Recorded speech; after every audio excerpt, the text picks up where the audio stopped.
Good morning, students. Today we are going to discuss about menstrual cycle.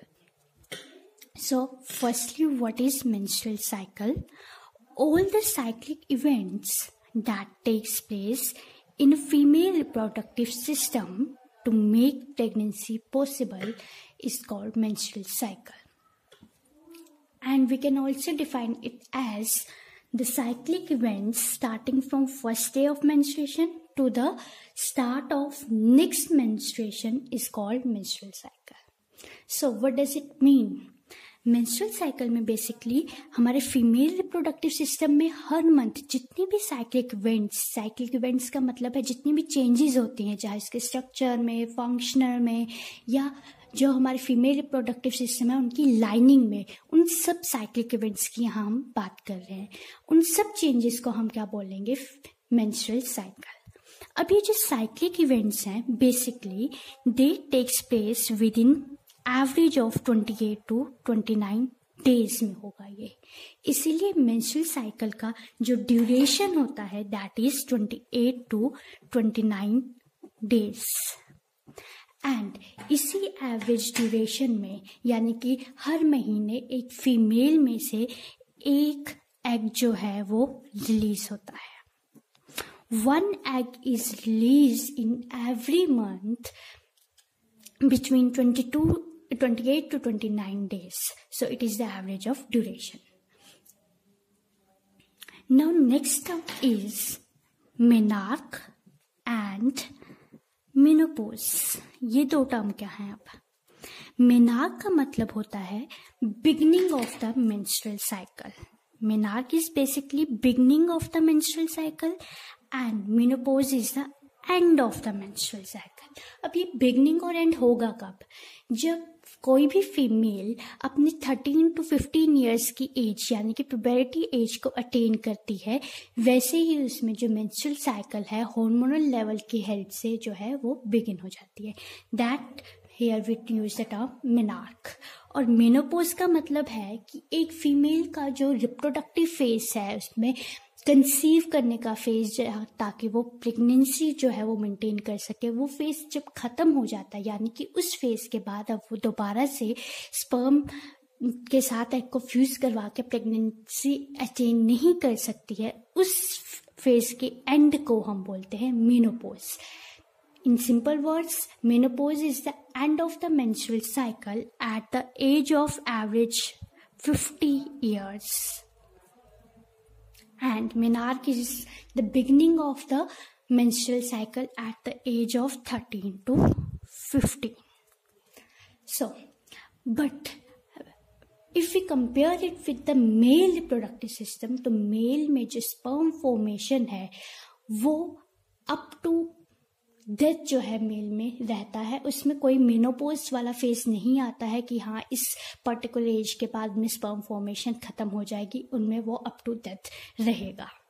So back to the female reproductive system. Next term है हमारा follicular atresia. Here is a term follicular atresia. क्या होता है?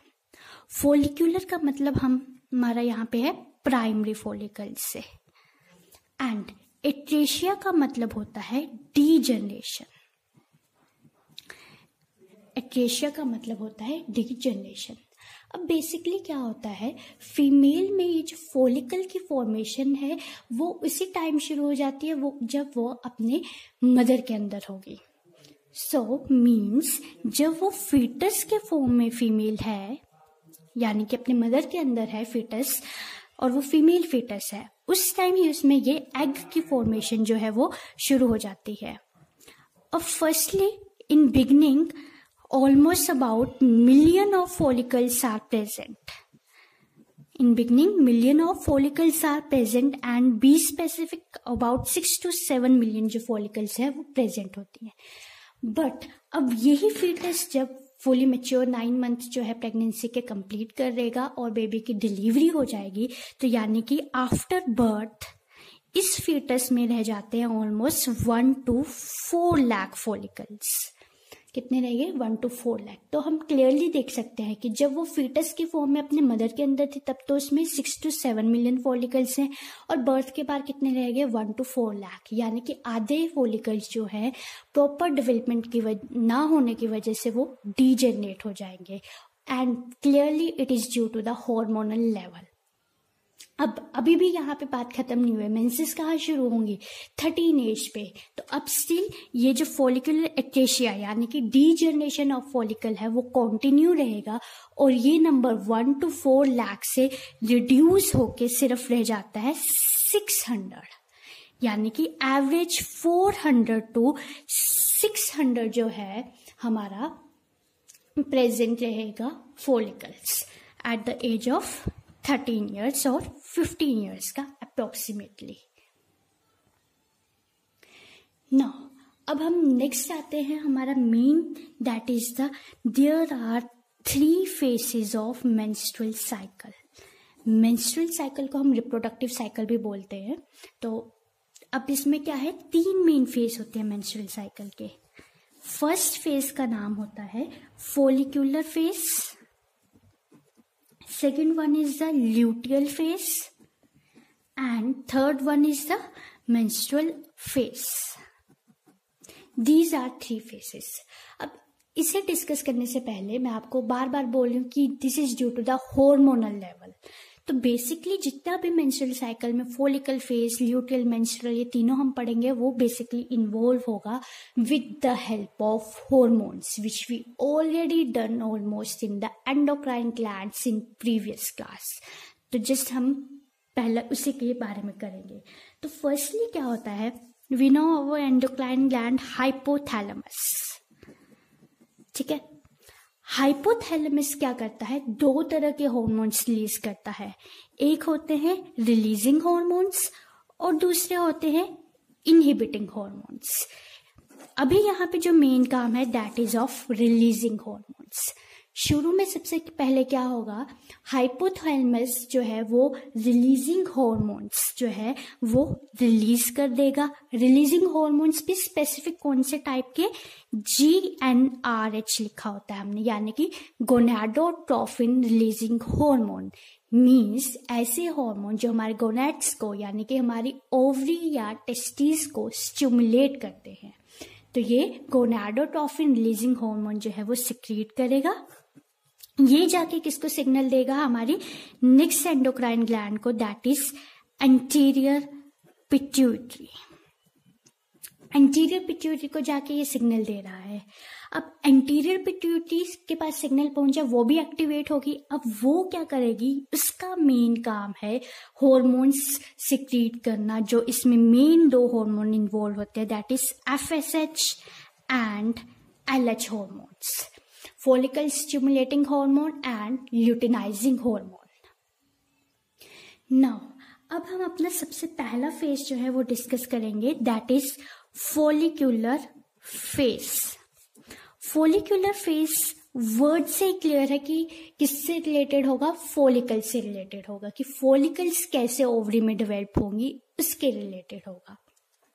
हमने ovary का structure पढ़ा है, यहाँ पे मैंने आपको बोला था शुरू में, सबसे पहले क्या होता है, यहाँ पे प्राइमरी फॉलिकल बनता है, देन सेकेंडरी फॉलिकल बनेगा, उसके बाद मैच्योर ग्राफिन फॉलिकल बनता है। तो ये ग्राफिन फॉलिकल की जो डेवलपमेंट हो रही है प्राइमरी से मैच्योर ग्राफिन फॉलिकल में, वो सारा किसके अंडर आएगा, इस फॉलिक्यूलर फेज के अंदर आएगा। अब इस फॉलिक्यूलर फेज में सबसे पहले क्या होता है, जो हमारा मेन है एंटीरियर पिट्यूटरी, सबसे पहले वो सिक्रेट करता है FSH हार्मोन। FSH का वर्ड का ही मतलब क्या है, फॉलिकल स्टिमुलेट, यानी कि इन फॉलिकल्स को वो स्टिमुलेट करेगा जस्ट टू गेट मैच्योर। तो फॉलिकल स्टिमुलेटिंग हार्मोन स्टिमुलेट हुआ, वो सिक्रेट हुआ। सबसे पहला उसका काम, पहला काम होगा उसका ग्रोथ ऑफ प्राइमरी फॉलिकल, जो प्राइमरी फॉलिकल है उसकी ग्रोथ करना। दूसरा काम मैच्योरेशन ऑफ फॉलिकल, ठीक है, पहला काम इस फॉलिकल को ग्रो करवाना धीरे धीरे साइज में। सेकंड मेन फंक्शन, इसको प्राइमरी फॉलिकल से मैच्योर करके कन्वर्ट करना मैच्योर ग्राफिन फॉलिकल में। ये दो मेन काम है। इसके अलावा इस एफएसएच का मेन काम एक और है, वो है ये बेसिकली क्या करेगा, जो फॉलिकल सेल्स हैं उनको स्टिमुलेट करता है to secrete the estrogen hormone. ठीक है, FSH basically stimulates the follicle cells to secrete another hormone that is estrogen। ठीक है, तो यानी कि अब हमारा FSH के बाद मेन हार्मोन कौन सा आ गया, एस्ट्रोजन। अब इसके क्या मेन फंक्शन है, पहला मेन फंक्शन तो यही है, जैसे एस्ट्रोजन रिलीज होगा ये इस FSH को इनहिबिट करने शुरू कर देगा, यानी कि खुद तो सिक्रीट हो गया, अभी ये क्या बोलेगा FSH को, you have to finish your work, you have to stop your secretion. तो धीरे धीरे FSH का लेवल कम हो जाएगा और ईस्ट्रोजन का लेवल इंक्रीज हो जाएगा। Secondly, it helps to stimulate the LH secretion, यानी कि FSH की सिक्रीशन को ये बंद करवा रहा है और एक और नया हार्मोन सिक्रीट करने में हेल्प कर रहा है जिसका नाम है LH। तो मेन फंक्शन ईस्ट्रोजन का क्या है, ईस्ट्रोजन FSH के लेवल को रिड्यूस करेगा और एक नया इसकी जगह हार्मोन को सिक्रेट करेगा, दैट इज LH। इसके अलावा ईस्ट्रोजन के फंक्शन हमें पता है, it helps to maintain the secondary sexual characters, maintain secondary sexual characters जो है उसको मेंटेन करने में हेल्प करेगा। इसके अलावा जो यूट्रस है उसकी लाइनिंग को ये थिक करता है, फैलोपियन की ट्यूब की लाइनिंग को थिक करता है और यूट्रस को बेसिकली इम्प्लांटेशन के लिए प्रिपेयर करता है। अब नेक्स्ट क्या होगा, ये हमारी ओवरी प्रेजेंट है। ठीक है, यहाँ पे प्राइमरी फॉलिकल से क्या बन गया, मैच्योर फॉलिकल बन गया। किस हार्मोन की प्रेजेंस में बना, ये FSH हार्मोन की प्रेजेंस में। जैसे ये फॉलिकल मैच्योर हो गए तो इन्हीं फॉलिकल्स के सेल ने एक नया हार्मोन सिक्रीट कर दिया जिसका नाम ईस्ट्रोजन है। ईस्ट्रोजन ने क्या बोला, अब फॉलिकल की स्टिमुलेशन को इनहिबिट कर दिया, इनके लेवल को डिक्रीज कर दिया और एक नया हार्मोन रिलीज किया, दैट इज LH। अब LH हार्मोन का लेवल जैसे जैसे इंक्रीज होगा उसी के साथ जो है मैच्योर ग्राफिन फॉलिकल क्या करेगा, वो बर्स्ट हो जाएगा और उसके अंदर जो एग होगा वो रिलीज हो जाएगा। यानी कि जो ओव्यूलेशन प्रोसेस आपको बताया था, ovulation process basically takes place with the help of LH hormone. LH hormone ने ओव्यूलेशन की, एग जो है बाहर निकल गया। एग अब कहाँ एंटर कर जाता है, इस फिम्ब्रिय की हेल्प से, जो फैलोपियन ट्यूब में फिंगर लाइक प्रोजेक्शन है, ये एग निकल के यहाँ पे एंटर कर जाएगा और यहाँ से जो है ये फर्दर आगे चला जाएगा। ठीक है, बट यहाँ पे अब ग्राफिन फॉलिकल क्या हो गया, बर्स्ट हो गया, उसमें से उसका एग तो निकल गया, बाकी क्या बचा, रिमेनिंग बॉडी बची। तो जो रिमेनिंग यानी कि एक तरह से वेस्ट मटेरियल जो बाकी का बचा, उसके लिए हम एक तरह से वर्ड यूज करते हैं कॉर्पस ल्यूटियम। कॉर्पस ल्यूटियम क्या करता है, अब ये बेसिकली एक नया हार्मोन सिक्रीट करता है जिसको हम बोलते हैं progesterone. Now this hormone is called as progesterone. Progesterone का काम क्या होता है, प्रोजेस्टेरोन, अब यहाँ पे इससे पहले क्या हुआ, ये एग रिलीज हो गया है, तो अगर ये एग आगे जाके स्पर्म के साथ फ्यूज होता है और फीमेल प्रेग्नेंट होती है तो वो प्रेगनेंसी कौन मेंटेन करता है, प्रोजेस्टेरोन हार्मोन।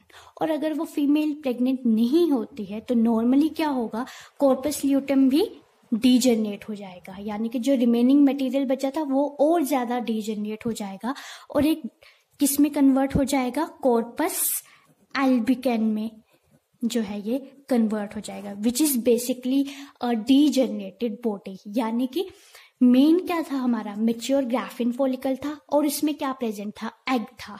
जैसे ही LH हार्मोन अपने पीक पॉइंट पे यानी कि अपने टॉप लेवल पे गया, जिसको हम LH सर्ज बोलते हैं, उसने क्या किया, उस एग को रिलीज कर दिया, एग ओवरी से निकल के चला गया। एग वहां से निकल गया तो बाकी जो रिमेनिंग टिश्यू बचा था उसको हमने बोल दिया कॉर्पस ल्यूटियम। अब कॉर्पस ल्यूटियम भी डीजनरेट होके क्या बना रहा है, कॉर्पस एल्बिकन बनाएगा।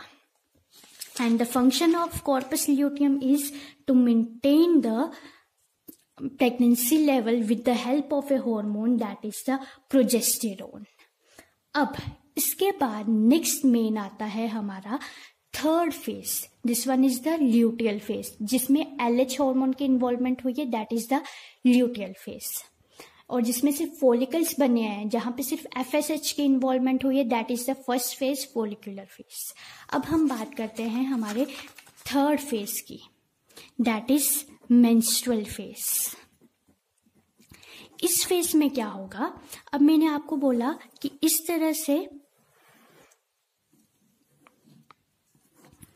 एग जो है यहां पे आ जाएगा. यहां पे क्या प्रेजेंट होता है, फैलोपियन ट्यूब का पार्ट, इस्थेमस एंड एम्पुलर. एग यहां इन दोनों के बीच में पहुंच जाएगा. ठीक है, अब यहीं पे ये थोड़े 2 दिन का इसका वायबल पीरियड, वायबल यानी कि सरवाइव, 2 दिन के लिए यहाँ पे सरवाइव कर सकता है.